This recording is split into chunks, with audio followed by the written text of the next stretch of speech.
Perdana Menteri akan cari penyelesaian isu air.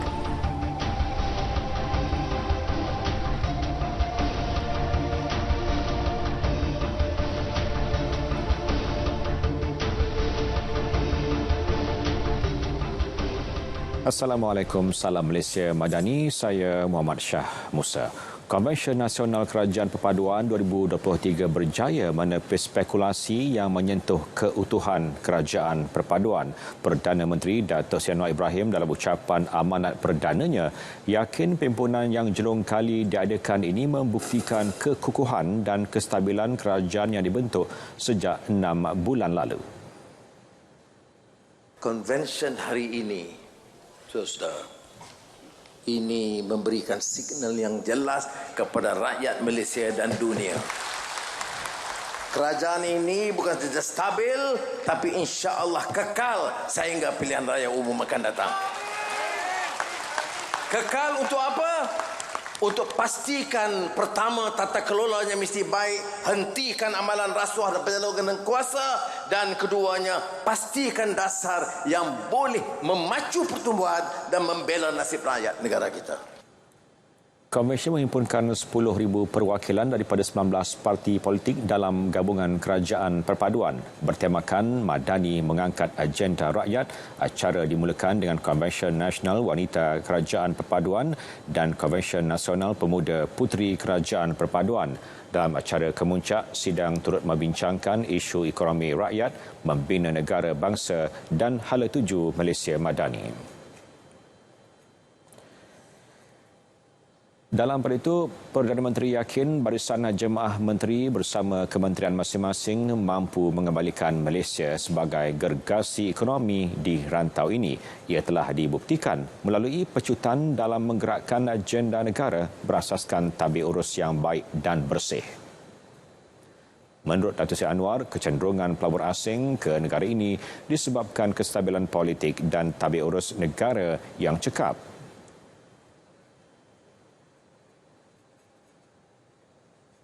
Minat untuk melabur sekitar 24 bilion ringgit melalui syarikat ternama seperti Samsung Engineering, SKC, Lotte Fine Chemicals, Hyundai, Koei dan konsortium syarikat Korea. China dalam kunjungan kita. Ya betul, yang dihebahkan kunjungan saya. Tetapi yang tidak tercatat ialah kerja menteri-menteri dan kementerian-kementerian sebelumnya. Bertukus lumus berminggu-minggu untuk mendapat catatan pelaburan tertinggi dalam sejarah 170 bilion ringgit.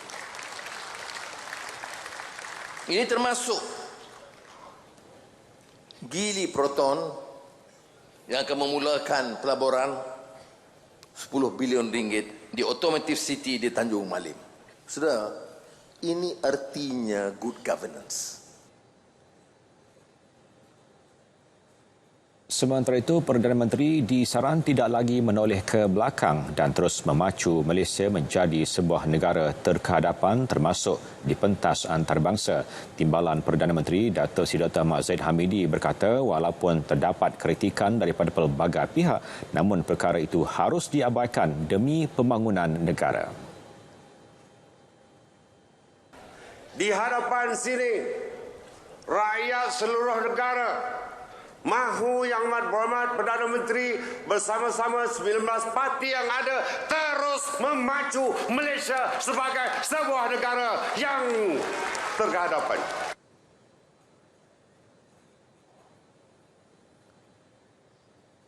Sementara itu, amanat perdana oleh Perdana Menteri Dato' Seri Anwar Ibrahim mendapat respon positif wakil-wakil parti yang hadir.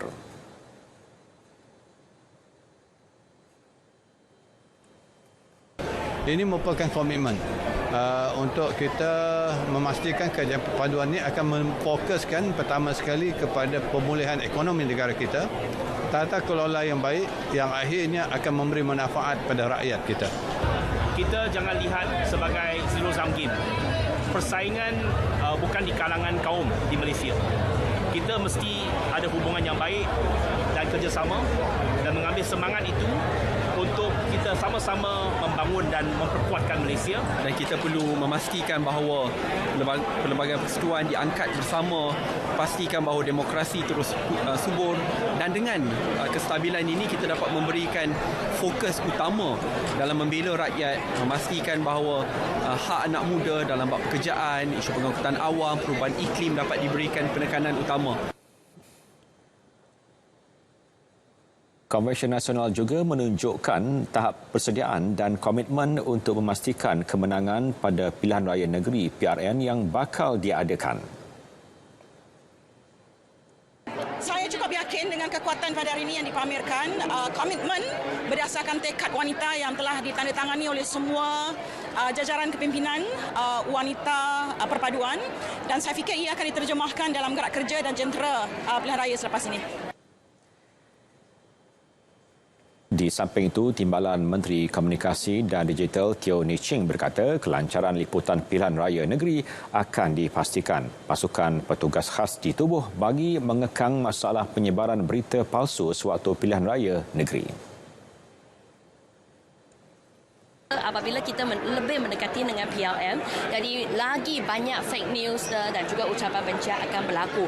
Jadi MCMC bersama dengan PDRM, kami akanlah bekerja secara rapat untuk monitor ucapan-ucapan dalam social media untuk pastikan bahawa tindakan boleh diambil apabila kita dimaklumkan tentang apa hate speech ataupun berita palsu.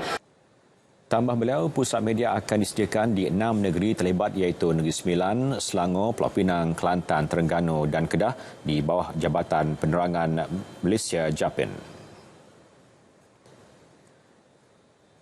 Cadangan penyusunan semula Jabatan Bomba dan Penyelamat Malaysia JBPM akan diteliti secara komprehensif. Menteri Pembangunan Kerajaan Tempatan Nga Komeng berkata pelaksanaannya dilakukan secara berfasa. Ini melibatkan langkah naik taraf perjawatan dan pengisian perjawatan sedia ada yang masih kosong serta pertimbangan untuk menambah jumlah keanggotaan JBPM.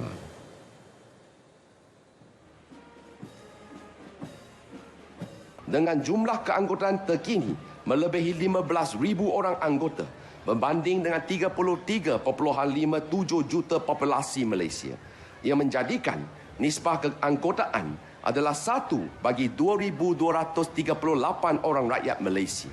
Ditambah dengan jumlah panggilan kecemasan yang perlu dihadiri melebihi 100,000 panggilan setiap tahun. Saya melihat jumlah keanggotaan bomba sama sekali masih belum seimbang dan perlu ditingkatkan. 670 petugas haji digerakkan secara berperingkat ke Arab Saudi bagi menjayakan perjalanan operasi haji tahun ini. Mereka terdiri daripada petugas kebajikan, pasukan perubatan dan selebihnya agensi luar termasuk Jabatan Pendaftaran Negara JKM serta pengamal media. Dan ini merupakan kumpulan yang kedua. Setelah kumpulan yang pertama, seramai 16 orang telah pun berlepas pada hari Jumaat yang lalu, dan pada hari ini seramai 160 orang telah berlepas. Jadi saya harap bahawa mereka apabila sudah sampai nanti dapat bersiap sedia dari segi kemudahan-kemudahan dan juga perkhidmatan-perkhidmatan untuk menyambut para jemaah haji kumpulan yang pertama daripada Malaysia pada 21 hari bulan Mei nanti, insya-Allah. Dalam pada itu, TH masih menunggu keputusan Kerajaan Arab Saudi berhubung permohonan 10,000 kota tambahan jemaah haji Malaysia tahun ini. Program Salam Baitullah edisi ke-15 menemui penonton pada Jun akan mensasarkan penggunaan platform media sosial yang lebih efektif dan meluas. Strategi itu dilaksana bagi memperkukuh penyampaian maklumat sekaligus menyebarluas program Salam Baitullah agar dapat diakses dengan mudah tanpa sempadan oleh khalayak.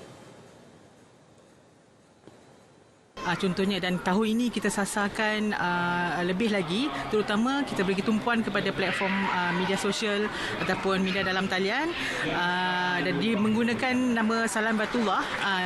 Pasukan kita yang kita hantar 4 orang ni akan buat live lah setiap hari melalui TikTok contohnya, di bawah nama Salam Baitullah, juga di page YouTube yang akan bersiaran setiap hari untuk membawakan perkembangan terkini para jemaah haji, para petugas tabung haji dan juga keadaan suasana di Tanah Haram dan di semua tempat lah bagi pandangan semua dan pendengar RTM khususnya. RTM telah melakukan pelbagai transformasi dalam setiap program yang diterbitkan termasuklah program Salam Baitullah musim ini. 4 petugas RTM yang berlepas dari KLIA ke Arab Saudi juga dijangka memberikan liputan mantap dan informatif yang bersiaran secara langsung di platform media sosial TikTok, Facebook, Instagram dan YouTube Salam Baitullah.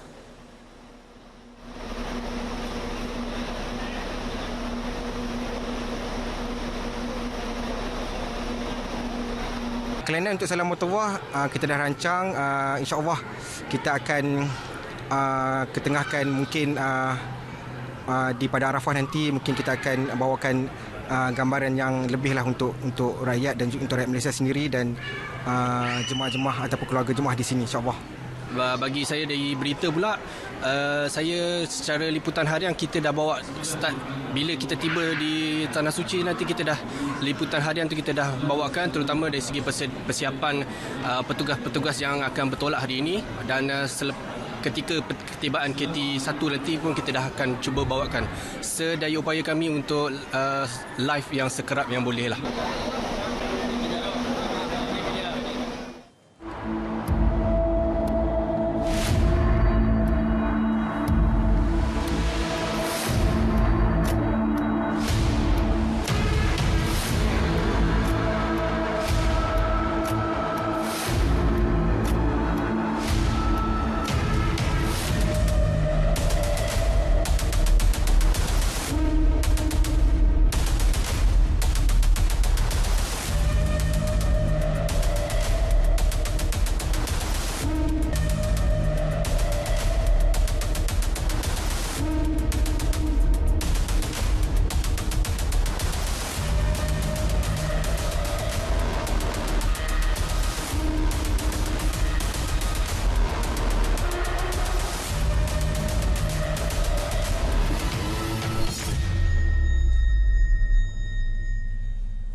Penduduk di beberapa kawasan sekitar negeri Pulau Pinang dijangka akan mengalami gangguan bekalan air bermula hari ini sehingga Rabu. Ia berikutan penurunan mendadak paras air di Sungai Muda kini menyebabkan LRA Sungai Dua tidak dapat beroperasi sepenuhnya.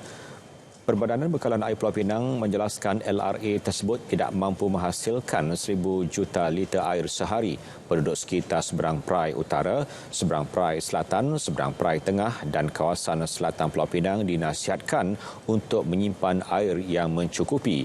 Pemulihan penuh bekalan air di negeri itu bergantung kepada status pemulihan paras air di Sungai Muda, muka Sauk Lahar Tiang.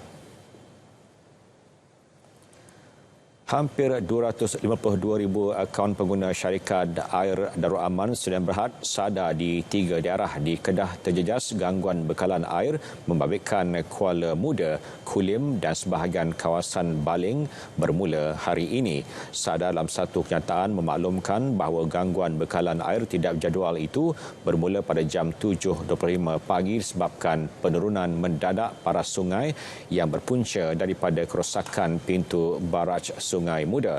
Kejadian luar jangka itu mengakibatkan pengoperasian loji rawatan air LRA Pinang Tunggal, Sungai Petani dan LRA Kulim High Tech terpaksa dihenti tugas buat sementara waktu sehingga paras sungai kembali stabil. Sehubungan itu, Sada akan menggerakkan lori tangki air ke kawasan terjejas dengan memberi keutamaan kepada premis kritikal seperti hospital, klinik, pusat dialisis dan upacara pengebumian sepanjang tempoh gangguan bekalan air tidak berjadual ini. Maklumat berkenaan gangguan bekalan air tidak berjadual ini akan dimaklumkan dari semasa ke semasa menerusi platform digital rasmi Facebook dan TikTok syarikat Air Darul Aman dan laman sesawang rasmi Sada. Terkesan susulan cuaca panas ketika ini, justru Cik Puan Besar Kedah, Tuanku Hajah Haminah Hamidun menasihatkan rakyat negeri itu untuk mengurangkan aktiviti luar. Saya nasihat pada orang-orang rakyat Kedah ni jangan expose dekat matahari ni. Lah ni bahaya. Kita tak tahu cuaca dah bertukar, macam dulu saat hujan, saat panas. Tapi panas ni agak bahaya. Kita kurangkan aktiviti luar. Lepas tu minum air banyak-banyak lah. Kalau ada anak-anak, jangan main di playground, expose ke matahari. Ke arah itu, usaha atlet, penggiat dan penganjur sukan turut menukar waktu aktiviti. Saya ingin berpesan kepada penggiat-penggiat sukan di seluruh negara, memandangkan cuaca di negara kita ni agak panas daripada biasa. Saya sarankan agar kurangkan aktiviti-aktiviti yang di luar dengan keadaan cuaca kita ni, dan untuk menghindarkan daripada kita mendapat stroke haba tu. Selalunya kita memang kita atur, kalau boleh ni kita main awal pagi lah, ataupun kalau main fulah petang kita main lewat sikit. Sebab memang kalau kita main waktu tengah hari memang panas, cukup panas lah. Tapi kalau kita buat persediaan, kita tidur cukup, minum air, sediakan air yang banyak kan, insyaAllah. Dan pakai pakaian yang tutup lah, cap, sarung tangan ke apa semua cukup, insyaAllah. Jadi nasihat saya kepada yang terlibat dengan sukan, terutamanya di bawah panas terik ni, jangan lupa minum air masak. Okey, daripada segi pemakaian, kalau kata di bawah cuaca terik ni, gunakanlah payung ataupun cap. Yang penting minum air banyak. Di Perak pula, seluruh masjid diarah melaksanakan solat sunat istisqa sebagai ikhtiar memohon hujan susulan cuaca panas melanda negara ketika ini. Surat arahan mengenai perkara tersebut akan diedarkan kepada semua masjid di negeri itu dalam masa terdekat. Saya akan keluarkan memang semua masjid akan buat, insyaAllah. Ya, masjid tengah. Sebab sembahyang istisqa ni dia tak sama dengan sembahyang biasa. Dia kena di tengah-tengah padang kan. Di kawasan yang lapang dengan pakaian yang tidak menunjukkan dia gembira lah, menunjukkan pakaian yang agak gerusuh. Itu cara dia. Ya, kita minta dan apa nama, insyaAllah masjid akan buat lah. Kita akan buat lah masjid istisqa. Dalam masa terdekat, insyaAllah. Ya. Tapi mungkin sebelum Jumaat dah kita buat, insyaAllah. Mungkin kita arahkan hari esok saya keluarkan surat. Mungkin Selasa Rabu, kalau masih lagi cuaca begini, kita akan teruskanlah. Kita akan buat segera. Islam.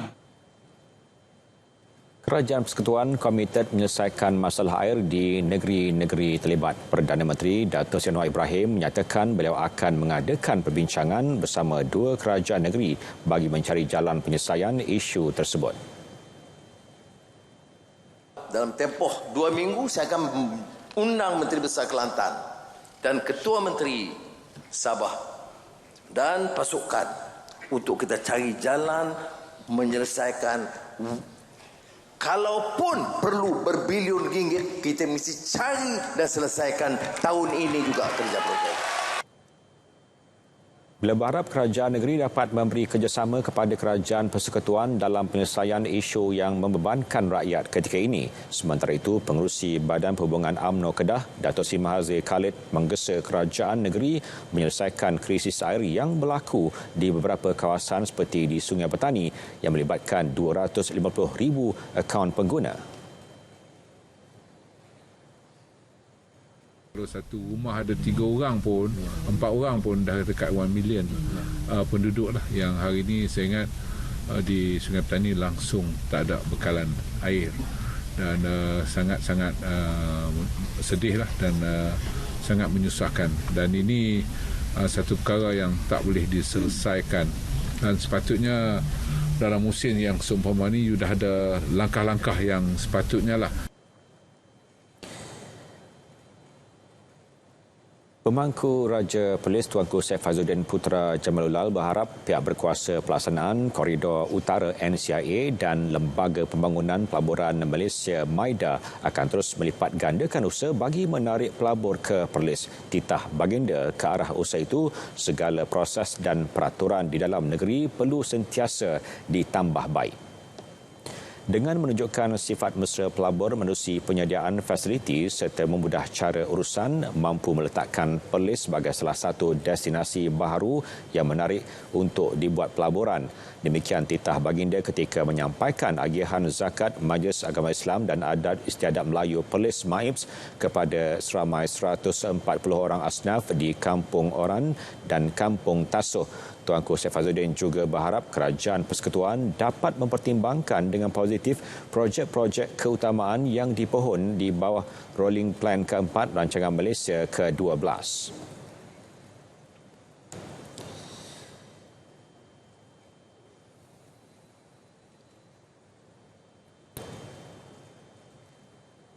Institusi rukun tetangga yang menjadi tulang belakang komuniti setempat sejak 1975 yang kini berusia 48 tahun namun masih kekal relevan untuk diteruskan dalam generasi masyarakat masa kini.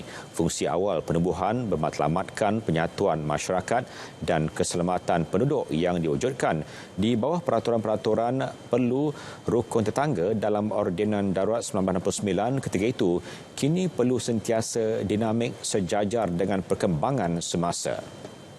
Ketua Setiausaha Kementerian Perpaduan Negara Dato' Indra Noridah Abdul Rahim menyatakan tiba masanya institusi ini melalui gerakan sukarelawan kawasan rukun tetangga KRT perlu ditransformasikan dan jenamakan semula dalam usaha untuk menarik golongan muda turut sama menyertai sebarang program maupun aktiviti yang dianjurkan. Sahaja kementerian kita, kementerian-kementerian lain, agensi lain dia akan cari KRT juga untuk bantu kita. Jadi kita nampak memang relevan. Dan kita akan sentiasa pastikanlah kita usahakan supaya KRT ini kekal relevan. Dan sebab itu kita sentiasa memperkasakan KRT lah. Susulan 3 penjawat awam termasuk seorang lelaki yang ditahan Jabatan Hal Ehwal Agama Islam Pulau Pinang selepas didapati berkhalwat dengan wanita yang menawarkan khidmat urutan seks, satu siasatan akan dijalankan.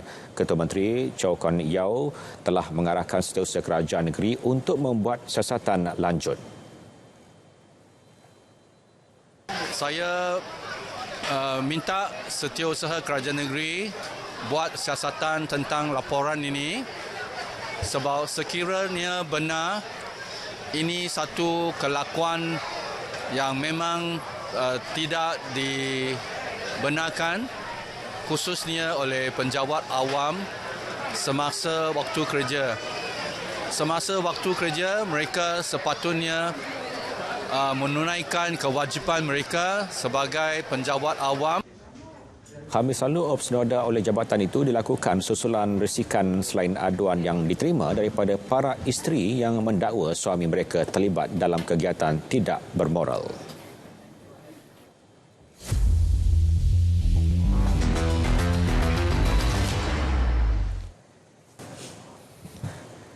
Beralih ke berita sukan C 2023, skuad Mobile Legend Bang Bang MLBB negara mengakhiri saingannya dengan pingat perak.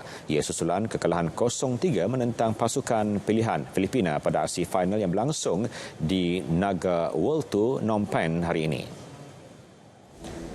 Pada dua saingan pertama, gandingan ampuh Daniel Fuad, Syafizan Najmi, Kamaruzaman Irwandi Lim, Zulhisham Muhammad Nur dan Arif Abdul Halim menyajikan permainan yang cukup sengit sebelum lawannya mengesahkan kemenangan.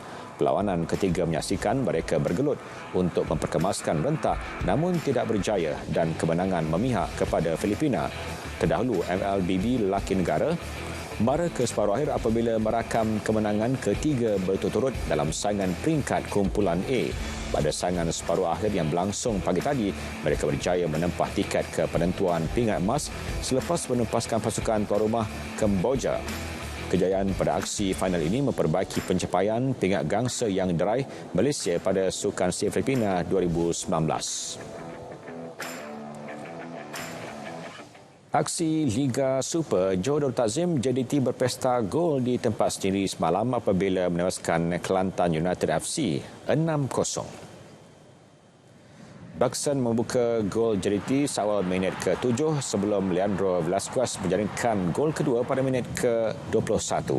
Buxton kemudian meledak dua lagi gol untuk melakar jaringan hat-trick masing-masing pada minit ke-60 dan 67.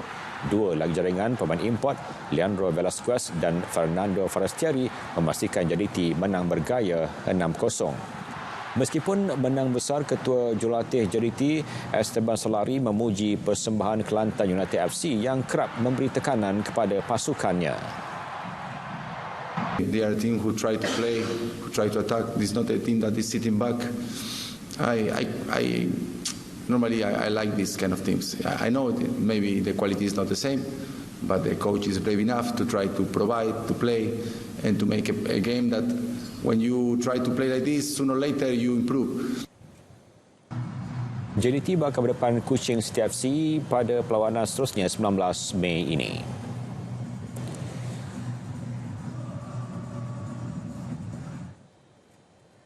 Presiden Persatuan Badminton Malaysia BAM Tan Sri Mohamad Noza Zakaria berharap dapat melantik Ketua Pegawai Eksekutif Akademi Badminton Malaysia ABM yang baru dalam tempoh 3 bulan. Ia susulan Ahli Majlis BAM sebulat suara menerima peletakan jawatan Ketua Pegawai Eksekutif ABM sebelum ini, Michelle Chai.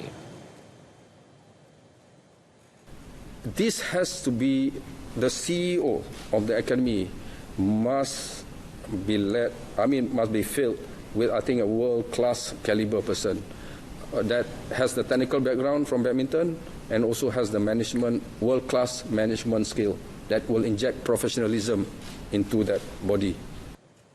Sementara itu, Tan Sri Mohamad Noza Zakaria menggesa pengarah kejurulatihan perseorangan ABM Wong Chun Han menyelesaikan isu prestasi tidak menentu kem perseorangan negara.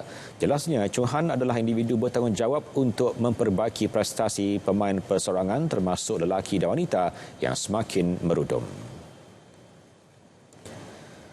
Pasangan adik-beradik muncul atlet pertama negara menamatkan perlombaan Ironman 70.3 di Desaru Coast, Kota Tinggi, Johor hari ini. Esther Joy Chen merekodkan catatan masa 5 jam 3 minit 9 saat, manakala abangnya Daniel John Chen mencatatkan 5 jam 3 minit 44 saat. Atlet Australia Harry Sinclair muncul pemenang dengan catatan masa 4 jam 26 minit selepas meharungi 3 disiplin iaitu renang sejauh 1.9 km, berbasikal 90 km dan larian 21.1 km. But I definitely didn't expect a sub-5 performance and outrunning him. Yes, this is our first time. I'd say we could have done a lot better with the preparation because my whole family, including him, had COVID a week ago and we just recovered. 894 peserta daripada 54 negara menyertai Ironman 70.3 Desaru Coast dengan penyertaan teramai adalah dari Malaysia melibatkan 275 orang atlet.